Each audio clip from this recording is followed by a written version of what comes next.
All right, let's break down a football match that was, honestly, just something special. We're diving into a night of pure passion, incredible skill, and some serious high drama at the Camp Nou. And you know what? That quote just nails it. That's the perfect way to put it. This wasn't just a game of football. It felt like a treat.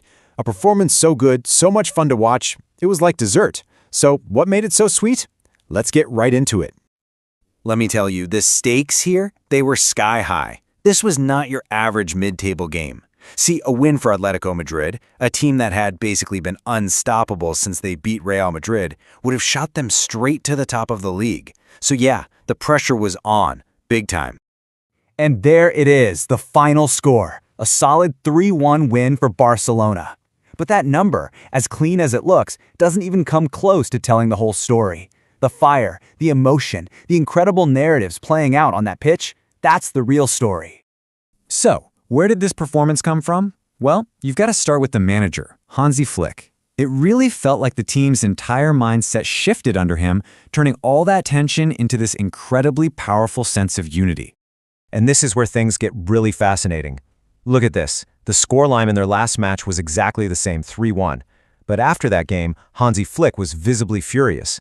This time, totally different story. It was a reconciliation. And you could just feel it, right? Watching them play. The intensity, the fight. It wasn't just for the fans. It wasn't just for the points. It felt personal. It looked like every single player was out there on a mission to make things right with their coach. And that's the thing about a really strong manager. Flick's anger after that last match wasn't just some random outburst. No, it was calculated. It was meant to get a reaction. And wow, did he get one? It lit a fire under his players that was just awesome to see. Okay, so let's talk about how that collective fire actually translated onto the pitch. It was channeled through some absolutely masterful individual performances that really made all the difference. Let's kick things off with Eric Garcia. I mean, what a journey this guy has had. At Manchester City, and even in his first stint at Barça, he was pretty unfairly, I think, often the butt of jokes. But that loan to Girona, that was a game changer. Now he's back playing in midfield, and he looks like an absolutely excellent, super intelligent player. It's a fantastic redemption story. And then you've got Pedri.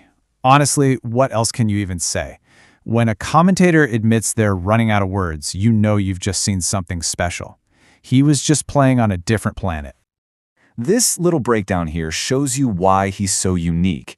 He isn't just an attacker. Look at this. He's one of the best at winning the ball back, but he does it with his brain, not just brute force.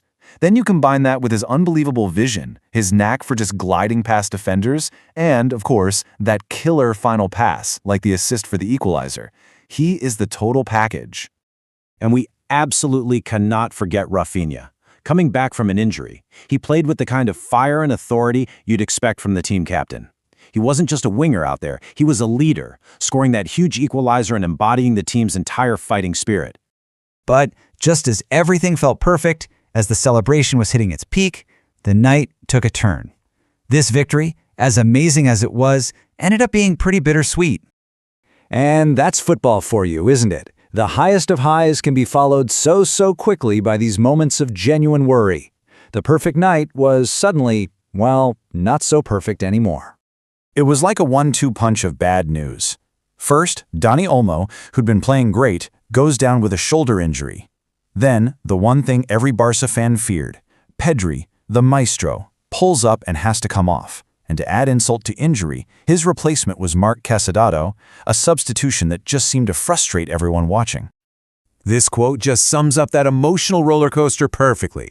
You have this incredible joy from the equalizer thanks to Pedri and Raphinha, and then boom, the gloom sets in when you see Olmo and then Pedri himself go down. It was a tough feeling to swallow.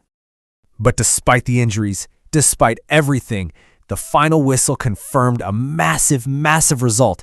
And this win, it sent a loud and clear message to the rest of the league. This was so much bigger than just a win.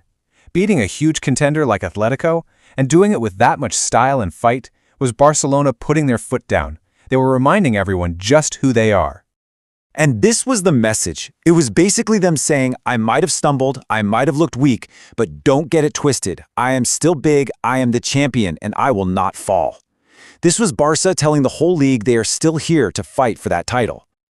and the ripple effect is instant. A result like this puts a ton of pressure right back on their biggest rivals, Real Madrid. It doesn't just help Barcelona's position, it completely changes the conversation at the top of the table. The title race is officially on. So that leaves us with this final thing to chew on. With all the intensity and travel of European competitions, could getting knocked out early actually turn into a blessing in disguise? Is the best path forward for this team to pour all of this energy, all of this passion into just dominating La Liga? It's a really interesting question to think about.